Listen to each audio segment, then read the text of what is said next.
Lors des funérailles solennelles de sa mère, ce garçon ne cessait de proférer des grossièretés et d'émettre des sons dérangeants. Il se leva, quitta l'église en souffrance, son corps pris de convulsions incontrôlables. Mais rien de tout cela n'était intentionnel. Jack souffrait du syndrome de Gilles de la Tourette, une maladie qui lui faisait perdre le contrôle de son corps et de ses paroles la plupart du temps. Le choc de la mort de sa mère avait aggravé son état. Après cette crise, il retrouva peu à peu son calme.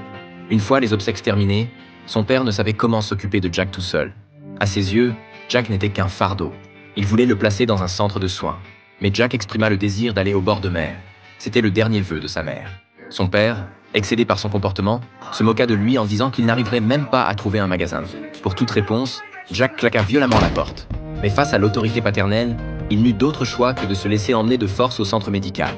Là-bas, la directrice Anne perçut l'animosité de Jack envers son père et demanda à ce dernier de sortir pour pouvoir s'entretenir seul avec le jeune homme. Voyant son père détester quitter la pièce, Jack retrouva un peu de sérénité et invita même Anne à s'asseoir près de lui. Elle lui posa alors cette question. « Si ton état s'améliorait, que voudrais-tu faire par-dessus tout ?» Graduate from high school. Let's try. Anne installa ensuite Jack dans un dortoir qu'il partageait avec un certain Jimmy. Dès son arrivée, ce dernier lui révéla sa singularité. Il manifestait des comportements extravagants auxquels le personnel médical était habitué. Partout où il passait, tout était impeccablement nettoyé. Il avait rendu la chambre étincelante de propreté. Quand Jack entra, Jimmy le considéra naturellement comme une source de saleté. Face à la fermeté d'Anne, Jimmy dut se résigner.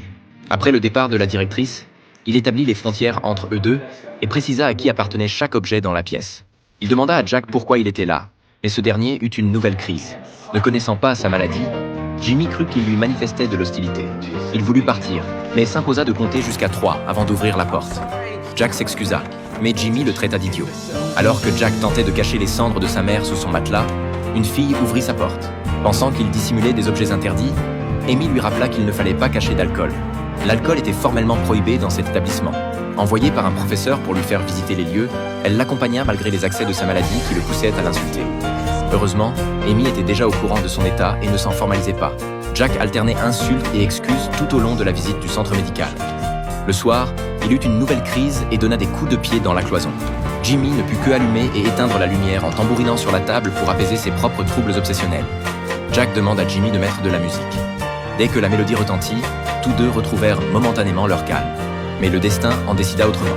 Le lendemain, au repas, Amy fit soudain de l'œil à Jack, ce qui déclencha une crise. Heureusement, la présence d'un enseignant permit de calmer rapidement l'agitation de Jimmy. C'est alors que Jack remarqua qu'Amy cachait de la nourriture.